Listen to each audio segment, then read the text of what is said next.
राधे राधे। सभी का BL sir YouTube channel पर हार्दिक स्वागत और अभिनंदन। अपन अब कुछ ऐसे टॉपिक की चर्चा करने वाले हैं जो बहुत छोटे टॉपिक है और जहां से अधीनस्थ बोर्ड लगभग क्वेश्चन आपको 100% पूछेगा। इसी श्रृंखला में आज अपना एक हिंदी का क्लास होगी जो मात्र 5 से 6 मिनट की क्लास होने वाली है, जिसमें अपन बात करेंगे क्रिया से क्वेश्चन 100% आना है और जहां से क्वेश्चन आएगा उसी पार्ट की अपन चर्चा करने वाले हैं। इस वीडियो को देखने के बाद में आपका क्रिया का कोई भी कॉन्सेप्ट है वो आपको प्रॉब्लम नहीं करेगा। वीडियो को जितना ज़्यादा हो सके दोस्तों तक शेयर कर देना, लाइक कर देना, चैनल को सब्सक्राइब जरूर करना, ठीक है। अब चलते हैं, सबसे पहले अपन बात करते हैं क्रिया होती क्या है। कोई कर्ता जो कार्य करता है उसी को क्या कहते हैं, क्रिया कहते हैं। अर्थात कोई धातु रूप होता है संस्कृत का, मूल धातु रूप में ना जोड़ दिया जाता है तो वह क्या बन जाती है, अपने लिए क्रिया बन जाती है। जैसे धातु थी पट, उसके अंदर अपन ने ना जोड़ा और वह बन गई पढ़ना, तो पढ़ना एक क्या है, क्रिया है। जिससे अपने को ये पता चल रहा कि व्यक्ति ने कोई ना कोई कार्य किया है या उस कार्य के होने का बोध होता है, वह अपने लिए क्या है, क्रिया। कर्म के आधार पर क्रिया दो प्रकार की होती है, एक होती है अकर्मक और दूसरी होती है सकर्मक। यानी कर्म जिसके अंदर उपस्थित होगा वह सकर्मक होगी और जिसके अंदर कर्म अनुपस्थित रहेगा वह होती है अकर्मक। सकर्मक क्रिया के भी दो भेद होते हैं, एक होता है एक कर्मक और एक होता है द्विकर्मक। यानी जिसमें कर्म एक है वह आपका एक कर्मक और जिसमें कर्म दो आ जाए वह है द्विकर्मक। क्लियर है। अब आपको पूछा यह जाएगा, उदाहरण दे देगा ऑप्शन में और आपको पूछेगा निम्न में से किसमें अकर्मक क्रिया है और निम्न में से किसमें सकर्मक क्रिया है या नहीं है। तो सबसे पहले अपन बात करेंगे अकर्मक क्रिया को अलग करने की बात। अकर्मक का मतलब है उसमें कर्म नहीं है। कुछ क्रियाएं ऐसी होती है जो देखने में सकर्मक होती है लेकिन उसमें कर्म अनुपस्थित होता है तो वह क्या है, अकर्मक। जैसे लड़का खा रहा है, लड़का क्या कर रहा है, कहा रहा है, इसके अंदर कर्म नहीं, केवल क्या है, क्रिया है, इसलिए ये क्या है, अकर्मक। लड़का पढ़ रहा है, पढ़ना क्रिया। यदि आपको इसे पूछे पढ़ना क्रिया कौन सी है तो पढ़ना सकर्मक है, पढ़ना कैसी है, सकर्मक है। लेकिन इसको वाक्य में अकर्मक बना दिया, लड़का पढ़ रहा है। क्या पढ़ रहा है, पता नहीं, कुछ भी पढ़ रहा है, लेख पढ़ रहा है, समाचार पढ़ रहा है, लेकिन इस वाक्य में पता नहीं चल रहा है, इसलिए यह कैसी है, अकर्मक है। लड़का लिख रहा है, लड़का क्या कर रहा है, लिख रहा है, क्या लिख रहा है नहीं पता, इसका मतलब अकर्मक। मोहन रो रहा है, मोहन रो रहा है, ध्यान रखना, रोना, धोना, सोना, ये सभी क्रियाएं कैसी है आपकी, परमानेंट अकर्मक है। अब कुछ इंपॉर्टेंट जो है उन जो आपको कंफ्यूज करते हैं, जैसे लड़का बहुत देर से रो रहा है, तो अपने को देखने से ऐसे लग रहा है इसमें कर्म हो गया, लेकिन यहाँ लड़का है, मैंने कहा रोना मूल रूप से अकर्मक है, मूल रूप से कैसी है, अकर्मक है। चाहे कितनी देर से रोए तो ये उसके लिए कोई कर्म काम नहीं कर रहा है, इसका मतलब ये कैसी है, अकर्मक है। कुत्ता दौड़ रहा है तो क्या हो जाएगा, दौड़ना क्या है, अकर्मक है। लेकिन इसी वाक्य को ऐसे लिख देगा, कुत्ता सड़क पर दौड़ रहा है, इसका मतलब अपने को ऐसे लगेगा भाई इसमें तो क्या आ गया, कर्म आ गया। ये कर्म नहीं है, ये है अधिकरण, में पर पे लगा हुआ है, इसका मतलब ये कर्म नहीं है, क्या है, अधिकरण है। कुत्ता सड़क पर दौड़ रहा है, ये भी अकर्मक क्रिया है। पक्षी उड़ रहा है, पक्षी क्या कर रहा है, उड़ रहा है, लेकिन आपको ऐसे लिख दे पक्षी आकाश में उड़ रहा है तो भी कैसी रहेगी, अकर्मक रहने वाली है, सकर्मक नहीं होगी। क्लियर है क्या, क्योंकि पक्षी आकाश में वही अधिकरण है, यहाँ कर्म नहीं है।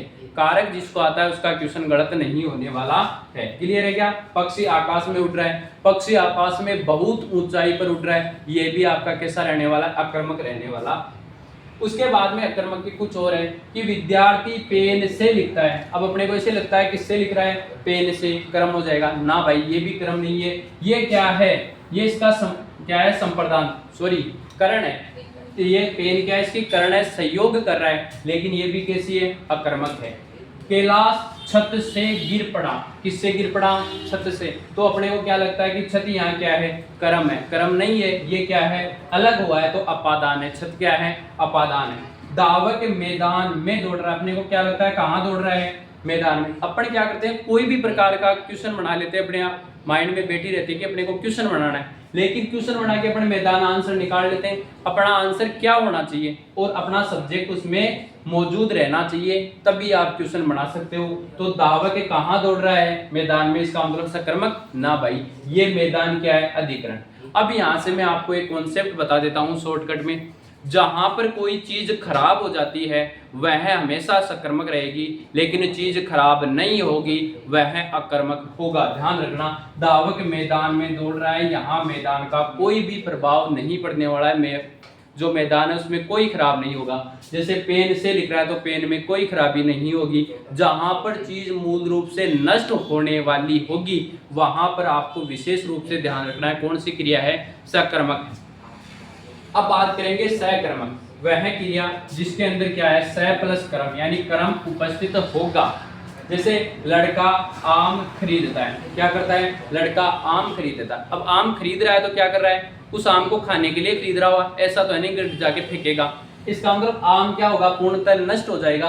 इसका मतलब ये क्या है, सकर्मक है। जहां पर चीज पूर्णतः नष्ट होने वाली होगी वहां पर आपको सकर्मक का ध्यान रखना है। जैसे मजदूर चाय पी रहा है तो चाय का खेल खत्म हो गया, चाय कंप्लीटली रूप से कंप्लीट। नौकर पानी भरता है, अब पानी को किस लिए भर रहा है, सब पीने के लिए भर रहा है, पिएगा तो क्या हो जाएगा, पानी नष्ट हो जाएगा, तो सकर्मक है। माँ पुत्र को समझाती है। अब यहां देखने से आपको ऐसे लगेगा कि यहाँ कौन खराब हो रहा है, तो माँ किसको समझा रही है, पुत्र को। यहाँ को अपने आप से ही कर्म कारक को डिनोट कर रहा है, तो ये तो अपने आप ही, क्योंकि अपन पढ़ते हैं कर्ता ने कर्म को, कर्म को यदि को पहले से ही लगा हुआ है तब तो उसमें कर्म है ही है। तो यहाँ किसको समझा रही है, माँ पुत्र को समझा रही है। तो इसका मतलब उसकी जो कुबुद्धि है वह खराब हो जाएगी और वह सद्बुद्धि में आ जाएगा, ऐसे आप अंदाजा लगा सकते हो। यहाँ देखो पता नहीं चल रहा क्योंकि को कर्म कारक है ही नहीं इसलिए, लेकिन आम खरीदता है, यहाँ को आया नहीं। जहां पूर्णतः रूप से को आ जाएगा वहां तो कर्म होगा ही होगा, लेकिन यहाँ आम खराब हो रहा है, चाय खराब हो रही है, पानी खराब हो रहा है, तो आपका कौन सी क्रिया हो जाएगी, सकर्मक हो जाएगी। उसके बाद में सकर्मक क्रिया के भी दो भेद हो जाता है आपका। एक तो होता है एक कर्म, एक होता है द्विकर्म, यानी जिसमें एक ही कर्म है वो एक कर्मक, जिसमें कर्म दो आ जाए वह द्विकर्मक। जैसे मनीषा ने कार खरीदी, मनीषा ने क्या की, कार खरीदी। इसका मतलब मनीषा ने क्या खरीदी, कार खरीदी, तो कार एक ही कर्म है। वह दूसरी बार भोजन खा रहा है, कौन सी बार खा रहा है भोजन, दूसरी बार, तीसरी बार, कितनी भी बार खाए, खा क्या रहा है किसको, अकेले भोजन को, तो एक ही कर्म होगा। राम ने श्याम और हरीश दो जनों को पीट रहे हैं, लेकिन श्याम और हरीश दोनों को मिक्स रूप से पीट रहे हैं, इसका मतलब कर्म यहाँ पर एक है। इन दो को अलग अलग देख के दो कर्म मत कर देना। द्विकर्मक कहाँ होगा, जैसे अध्यापक ने विद्यार्थियों को, किसको, विद्यार्थियों को क्या पढ़ाते हैं, पुस्तक पढ़ाते हैं। यहाँ दो कर्म है, एक तो पुस्तक है और एक क्या है, विद्यार्थी। तो यहाँ पर कर्म कितने हुए, दो हुए। यहाँ आपको अलग से नजर आएगा कि एक तो आपका जो को है, चिन्ह है, कारक चिन्ह है, वो लगा हुआ मिलेगा, और दूसरा किसी चीज को पढ़ाने का जिक्र होगा, तो वहां कर्म कितने हो जाएंगे आपके, दो। अध्यापक विद्यार्थियों को पुस्तक पढ़ाता है, तो पढ़ाने के माध्यम से क्या चाहता है, पुस्तक, और किसको पढ़ाना चाह रहा है, विद्यार्थियों को। ऐसे ही राम ने रमेश को, एक तो रमेश हो गया, क्या खिलाया, आम खिलाया, तो कर्म कितने हो गए, द्विकर्मक। यानी जहां कर्म दो होंगे उसे द्विकर्मक कह देंगे। उसके बाद में यदि अपन विशेष बात करें, दान देने की स्थिति में केवल एक ही कर्म होगा। ये विशेष ध्यान रखना है कि दानादि जो वस्तुएं होती है, दान देने के अर्थ में जो वस्तुएं होती है उसमें वो क्या हो जाती है, संप्रदान हो जाता है। इस वजह से वहां कर्म आपका कितना रहने वाला, एक ही रहने वाला है। ये तीन उदाहरण देख लेना। माता जी ने भिखारी को, आपको इसे लग रहा है भिखारी को क्या दिए, कपड़े दिए। कर्म कौन है, अकेला केवल भिखारी कर्म है। कपड़े इसके लिए क्या है, संप्रदान है। कपड़े क्या है, संप्रदान है। ऐसे ये सुरेश ने मोहन को पैसे दिए। ये देखो सेंटेंस थोड़ा सा अलग लग रहा है। जब साधारण बात से पैसे देते हैं तो किसी को दान में ही दी जाती है। यदि यहाँ ऐसे लिखा हुआ होता सुरेश ने मोहन को पैसे उधार दिए, तब आप में द्विकर्म करते, लेकिन यहाँ एक ही कर्म है। राजा ने ब्राह्मण को, किसको, ब्राह्मण को क्या दी, गाय दी, तो भी कितने आपको देखने से दो क्रम लगेंगे, लेकिन यहाँ पर भी राजा ने ब्राह्मण को गाय किसमें दी है, दान में दी है, तो आपका क्रम कितना होने वाला है, एक ही क्रम होने वाला है। ये चीज़ आपको मुझे लगता है आसानी से समझ में आ गई होगी कि कहाँ आपको सकर्मक करना है और कहाँ आपको क्रिया अकर्मक करनी है। सकर्मक वहाँ करना है जहाँ चीज़ पूर्णतः क्या होती हो, आपकी नष्ट होती हो, और अकर्मक जहाँ चीज़ है वो नष्ट नहीं होती हो। दूसरी बात, सकर्मक वहाँ पर करना है जहाँ पर चिन्ह आपका क्या लगा हुआ हो, को लगा हुआ होना चाहिए। उसके बाद में अपन देखते हैं काल के आधार पर क्रिया।